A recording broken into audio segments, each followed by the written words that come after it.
Hello friends, સ્વાગત છે તમારું મારી યુટ્યુબ ચેનલમાં. તો આજે આપણે બનાવીશું ગુજરાતી થેપલા. સફર માટે લઈ જવા 7 થી 8 દિવસ માટે સારા રહે તેવા ગુજરાતી થેપલા આપણે રેસીપી બનાવીશું. ગરમ ગરમ ચા સાથે અથવા તો ચણા મગની દાળ સાથે રાત્રે જમવામાં તમે ગુજરાતી થેપલા બનાવી શકો છો. તો ચાલો રેસીપી આપણે ચાલુ કરીએ. એમના માટે મેં અહીં 1 કપ જેટલો ઘઉંનો લોટ લીધેલો છે. કટિંગ કરેલા મેં મરચાં લીધેલા છે અને કસૂરી મેથી લીધેલી છે. જો તમારી પાસે કસૂરી મેથી ના હોય તો તમે લીલી મેથી પણ લઈ શકો છો. અને મેં 1 કપ જેટલા લીલા કોથમીર લીધેલા છે અને 1 કપ જેટલો ચણાનો લોટ લીધેલો છે.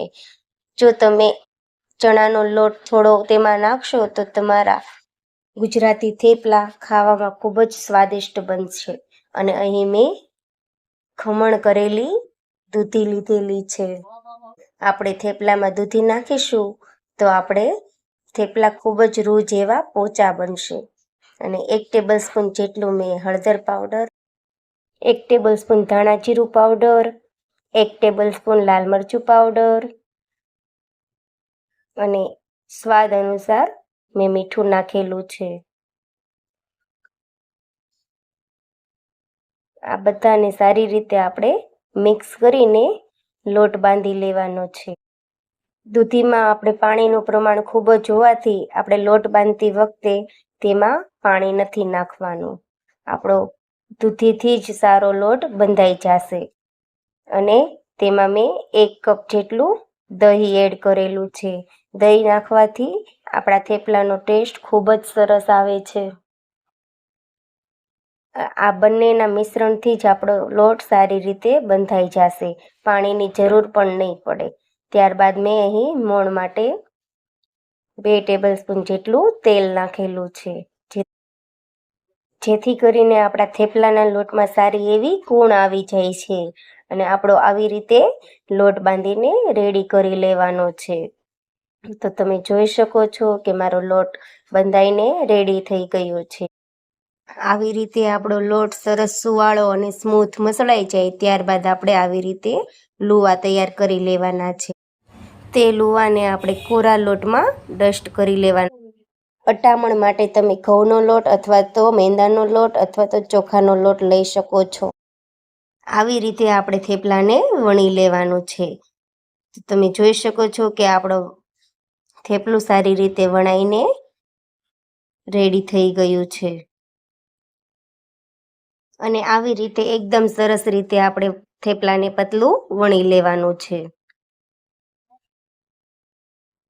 થેપલાને શેકવા આપણે તવી ગરમ કરવા મૂકી દઈએ અને એમાં મેં થેપલું ઉમેરી દીધેલું છે. અને આપણે હાઈ ગેસની ફ્લેમ પર જ થેપલાને શેકવાના છે.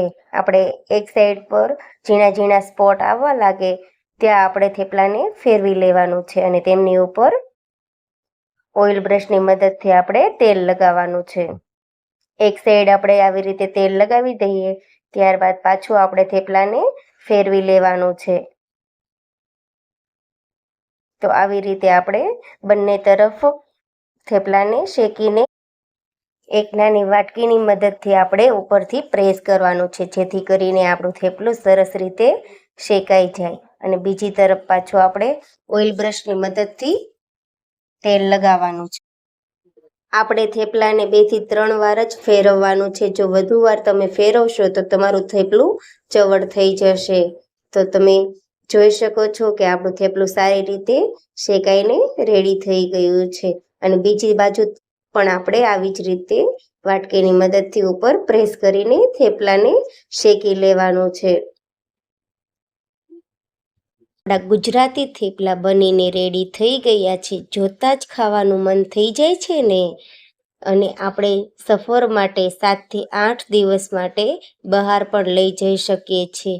દહીં અથવા તો સૂકી ભાજી અથવા તો ચણા મગની દાળ સાથે આપણે ખાઈ શકીએ છીએ. જો તમને મારી રેસીપી સારી લાગી હોય તો લાઈક કરજો, કોમેન્ટ કરજો અને શેર કરજો. સાઈડ પર આપેલ બેલ આઇકન પર ક્લિક કરજો. ચણા મગની દાળની રેસીપી હું તમને નેક્સ્ટ વિડીયોમાં અપલોડ કરીશ.